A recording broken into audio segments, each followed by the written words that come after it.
All right, today we're talking about morphology of prokaryotic cells. So, cells come in all different shapes. One of the most common is the coccus, which is spherical or round. Next, you have what's known as a rod. A rod is analogous to bacillus, and it's just going to be a rod shape or a cylinder shape. Okay, bacteria come in a lot of different shapes. They can be vibrio. Vibrio means comma-shaped. Spirillum. Spirillum is a spiral shape. Spirochete, again, very spirally shape. Okay, pleomorphic are going to be those that can hold many different shapes. And of course, you're going to find a large variety of bacteria in low nutrient environments because each type of bacteria is going to be able to thrive using different nutrients. All right, so how do bacteria grow? Well, it's kind of like that old commercial, they'll tell two friends, they'll tell two friends, and they'll tell two friends. It's called binary, which means two, right? Like a bicycle, binary is two. Fission is breaking apart. So binary fission, one cell splits into two daughter cells.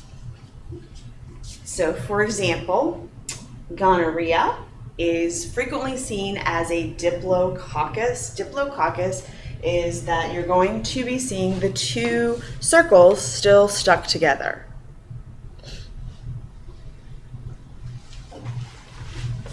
All right, so diplococcus is like this right here, two cells that are right next to each other. Then you also have a streptococcus, which is going to be a long chain of round cells. Coccus, round, strep is going to be a chain. So streptococcus is going to look like this. A bunch of cells in a line. All right, then you have sarcina, which are going to be cubical packets. So this is what a sarcina is going to look like.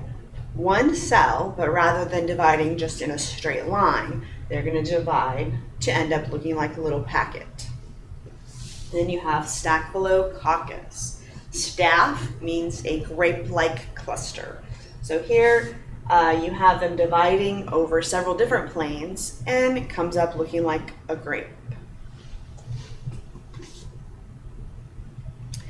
All right, multicellular associations. A lot of cells are going to live together as a multicellular association. So for example, anaerobic might set the stage for aerobic bacteria. Okay, so enzymes are going to degrade organic material, and then they're going to provide the nutrients for others. So this right here is showing you multicellular association, and they can form fruiting bodies when nutrients get low, which are going to be able to move to a different spot. And these fruiting bodies you can actually see with your naked eye. All right, let's look at the inside of a prokaryotic cell. All right, what parts are different between a prokaryotic cell and a eukaryotic cell? Main reason you want to know the difference is because a lot of our antibiotics are going to exploit that difference. If something is present in us, we are eukaryotes. Humans are eukaryotes. We don't want to be attacking that part of the cell because then obviously that's going to lead to a lot of side effects. You want to select a target that is going to be present only in your bacteria or whatever pathogen you're trying to kill. So let's look at what's in a prokaryotic cell. All right, first of all, we do not have cell walls. Bacteria do have cell walls. So anything in the cell wall is going to be an excellent target, and peptidoglycan forms the cell wall. Peptidoglycan is a target of several antibiotics. So the very outside, let's start from the farthest outside and work our way in. We have a capsule. Capsule is around the outside of the bacteria. Under the capsule, you have a cell wall. Then after that, you do have a cytoplasmic membrane. Now, the main difference between prokaryotes and eukaryotes that they're named after is that prokaryotes do not have a nucleus or any other membrane-bound organelles. Eukaryotes do have a nucleus. So prokaryote, you notice here you don't have a true nucleus, so no true nucleus.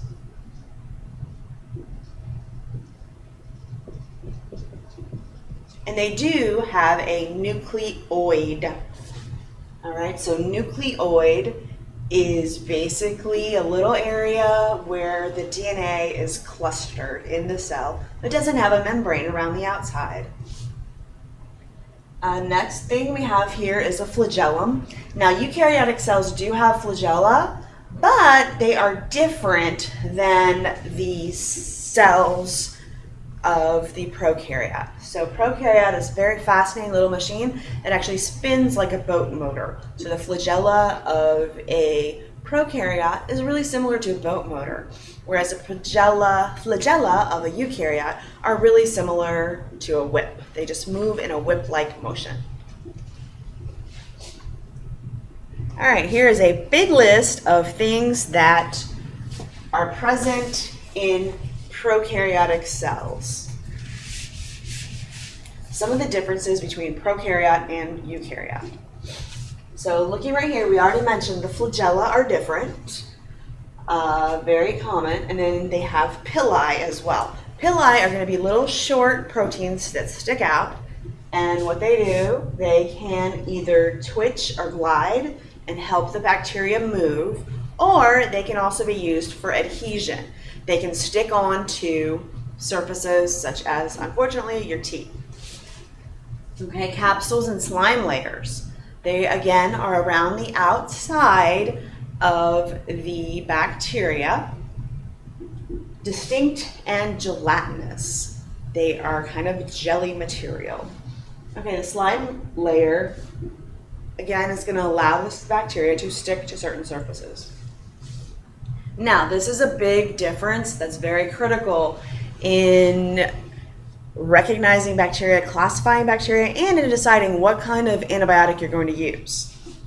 All right, so here we have a gram-positive versus a gram-negative.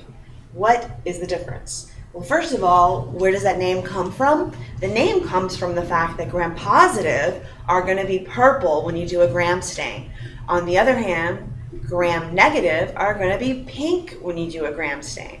So gram-positive are going to hold that dye inside the cell, whereas gram-negative are not going to hold the crystal violet inside the cell. They're going to be counterstained with safranin so that you're going to get gram-positive purple, and then you're going to have gram-negative being pink because they're counterstained with the safranin.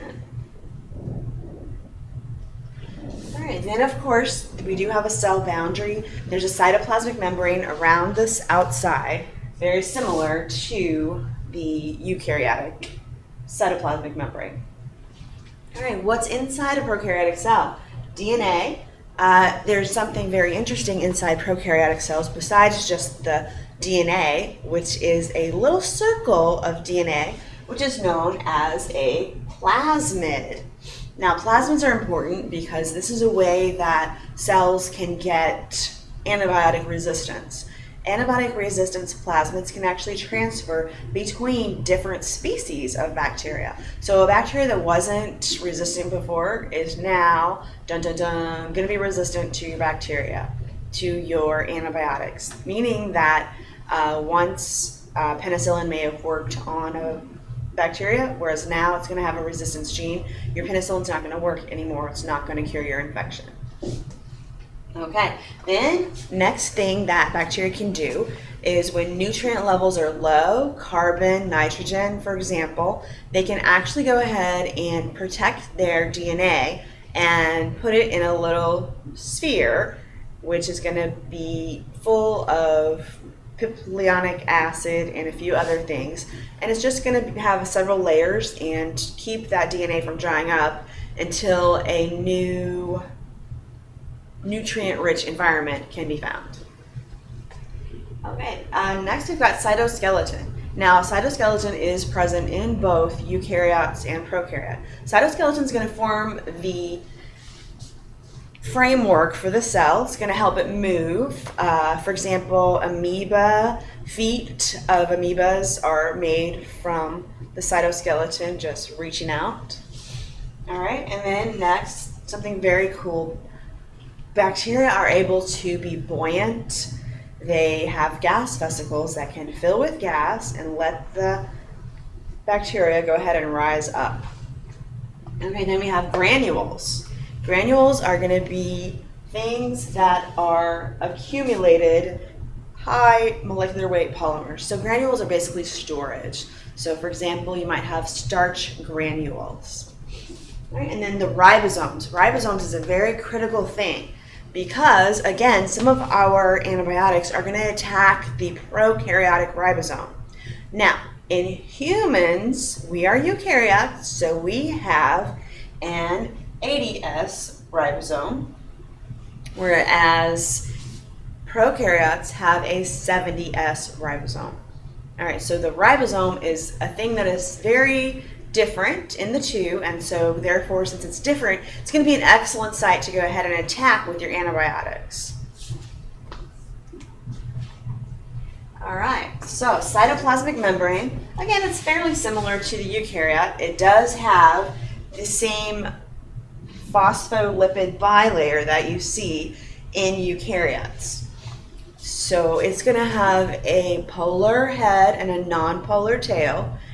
So here, the polar head is going to go to the water. The polar head is going to be hydrophilic, water-loving, and then you have in the middle, the tails there are going to be hydrophobic. They're afraid of water, so they're going to run away from the water to the inside of the cell. All right, and again, the traditional model is a fluid mosaic model, and that just means that these things can move around inside the cell membrane. You have proteins, ion channels, for example, are going to let ions flow in and out of the cell through this semi-permeable membrane. Okay, so that's the cytoplasmic membrane. Then we have, obviously, the cytoplasmic membrane is going to define the boundary of the cell. It's going to be around the outside. It's going to let the good stuff in and keep the bad stuff out. Now, what's interesting is that bacteria and archaea actually have different membrane compositions, and that's why you're going to find a lot of the archaea at extreme temperatures. Okay, so the lipids are different.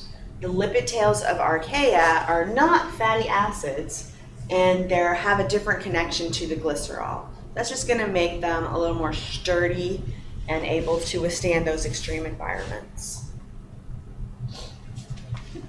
All right, the permeability of the lipid membrane. What can easily go through this phospholipid membrane? Well, gases can easily go through for the most part.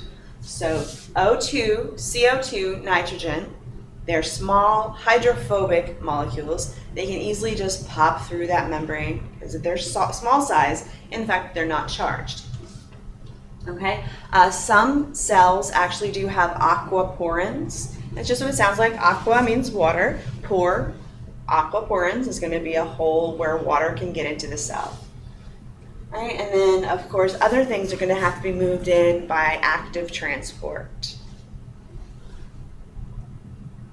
So let's look a little bit more at the different ways that things can get in and out of the cell.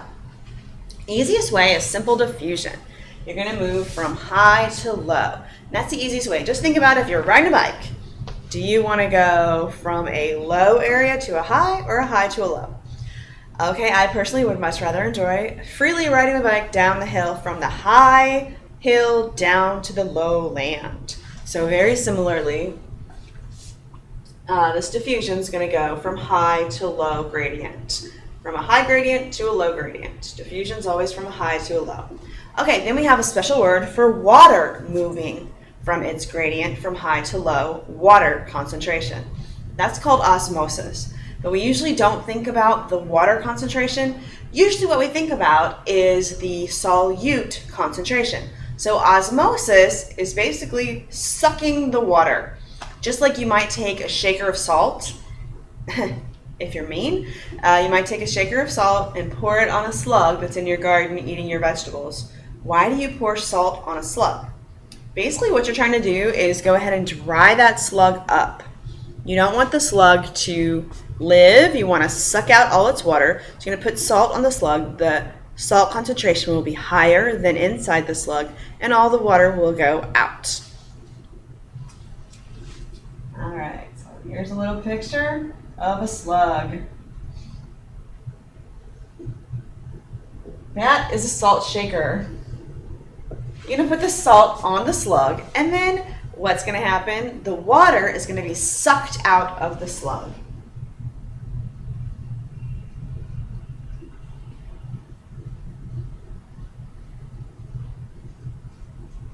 Okay, so just think about it. Osmosis sucks. Easiest way to remember it, osmosis sucks. All right, a simple definition. Water is going from a high concentration to a low. So water is going to be going from a low solute concentration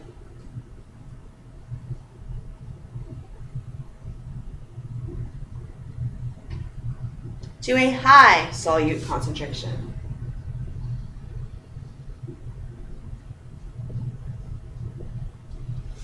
All right. Now, what's going to happen to your cells if your water concentration is different? Okay, let's just turn this off for 1 second.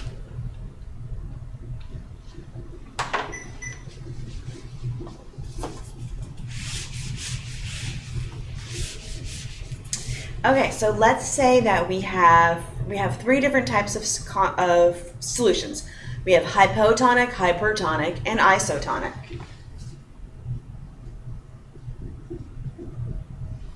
Hypertonic and isotonic.